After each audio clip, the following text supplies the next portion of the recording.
Okay, guys, so the last segment of our presentation, Betsy was very accommodating, gave me no objections, and we all know that's not really how it works. Not very often. We're very lucky. Well, they say even blind squirrels get nuts sometimes, but so far more often than not, we've got to go through a closing process. So let's go through one of those for example. The objection that we're going to work on right now is called "I want to think about it." I know none of you have ever gotten that one, but just on the whim that you do, we're going to address that one.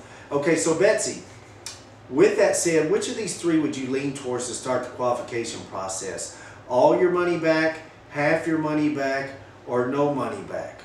Well, Jeff, to be honest with you, we sent back several of those letters to different companies, and just having met with you for this first time, you've certainly given us a lot of information, but we really just kind of need to think about it and see what some other companies have to offer us. Okay. Hey, I think that's a very good point. I mean, Betsy, I understand exactly how you feel. I'd say, as a matter of fact, several of our happiest clients initially felt the same way. Could I share with you what they found out? Sure. Okay. There's over 1,500 insurance companies that are out there, in the United States today. And let's say that you went ahead tonight and you start the qualification process, and maybe 6 months down the road, you find a company that was maybe $5 or $6 a month less. Okay. Would you really consider that to be a huge mistake, or not really that big a deal? Probably not that big of a deal. Okay. Let's say that for the sake of wanting to make the best decision possible, wanting to look at all the companies that are out there, do all your homework, you wait a few weeks or a month or so till you can meet with several different companies and weigh the pros and cons of everything and do all your homework, and then you don't start anything, and God forbid the unthinkable happens and either you or your husband don't come home one night because you were killed in an automobile accident. I mean, would that be a huge mistake, or what would that be? Yeah, that'd be a pretty devastating mistake. Well, you and I both know we can't plan our future in the future. I know that when I pulled in your driveway, I saw your kids playing in the cul-de-sac, and it kind of reminded me, because I live in a cul-de-sac, and I know that if our kids were out playing in the yard, and if they went out in the street to chase a ball that they had kicked out, and you saw a school bus or something barreling down the road, you probably wouldn't even hesitate to risk your life for your kids, would you? Not at all. And I know I wouldn't either. And someone that can't relate to that probably just doesn't have children.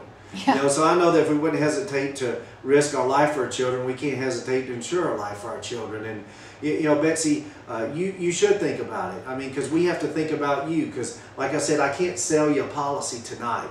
All we can do tonight is start the qualification process. So while you're thinking about us, and we're thinking about you during the qualification process, at least err on the side of caution and put the odds in your favor. Because I'm sure there's been plenty of times in our lives where the odds were against us. Wouldn't you agree? Yes. Okay.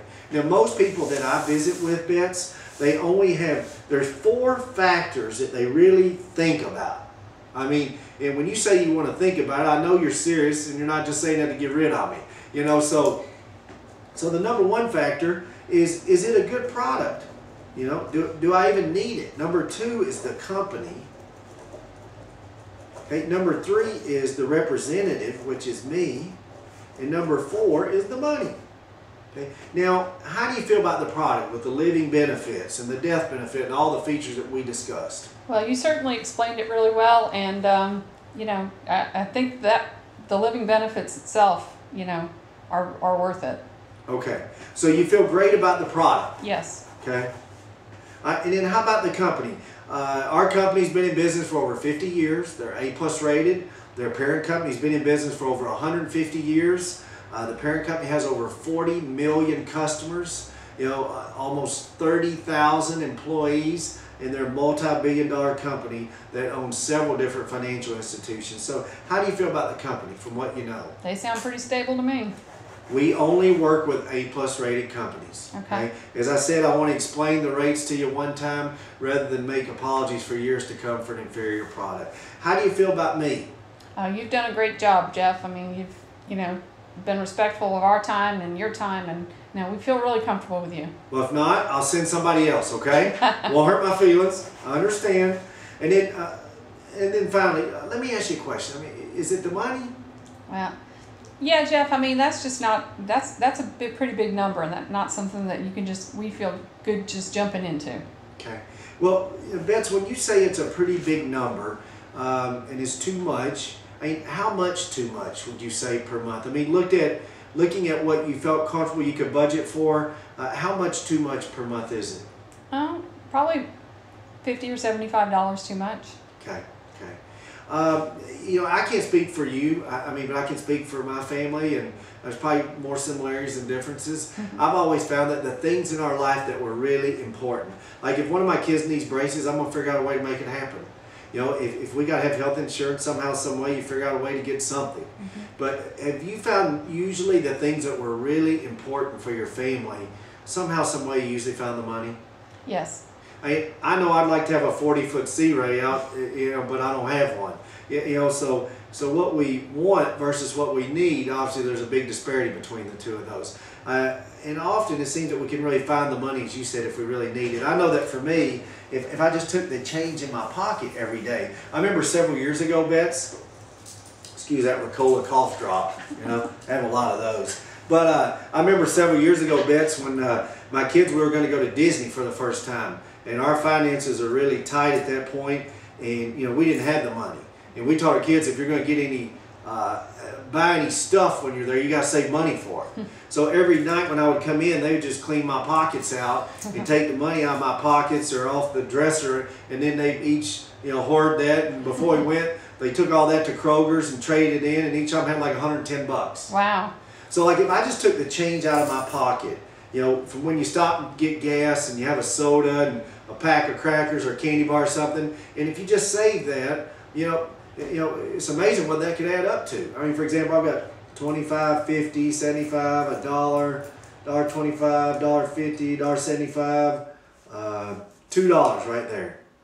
Yeah, which would be about $60 a month. Right. Do you think if you and your husband really looked for it, you could probably find $1.50 to $2 a day extra?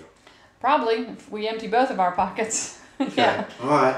Well, I mean, I know this is important to you. Sure. Okay. As we said, you know, we got to be willing to give up a little bit now, so our family doesn't have to give up everything at a later date. God forbid something happens. Absolutely.